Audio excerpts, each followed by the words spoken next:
శ్రీరామనవమి పండుగను పురస్కరించుకుని రామాలయాలు భక్తులతో కిటకిటలాడుతున్నాయి. హైదరాబాద్ లాంటి ప్రముఖ నగరాల్లో రాముని శోభాయాత్రలు ఘనంగా జరుగుతున్నాయి. ఇక టీవీలో శ్రీరాముని సినిమాలే పాటలే దర్శనమిస్తున్నాయి. ఇక శ్రీరామనవమి పండుగ అనగానే అందరికీ గుర్తుకొచ్చేది మొదటి సినిమా లవకుశ. దివంగత నటుడు ఎన్టీఆర్ ఇందులో రఘురాముడి పాత్రలు నటించారు. అలాగే దివంగత నటి అంజలి సీతమ్మ పాత్ర పోషించింది.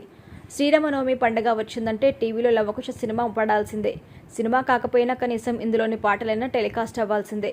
ముఖ్యంగా లవకుశ సినిమాలోని రామకథను వినరయ్యా అంటూ లవకుశలు పాడే పాటకి స్పెషల్ క్రేజ్ ఉంటుంది. ఇదే క్రమంలో శ్రీరామనవమి కావడంతో ఆదివారం మరోసారి ఈ పాట సోషల్ మీడియాలో ట్రెండ్ అవుతుంది.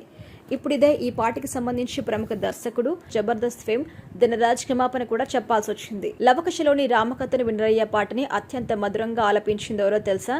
అల్లాంటి సింగర్లు సుశీల, లీలా.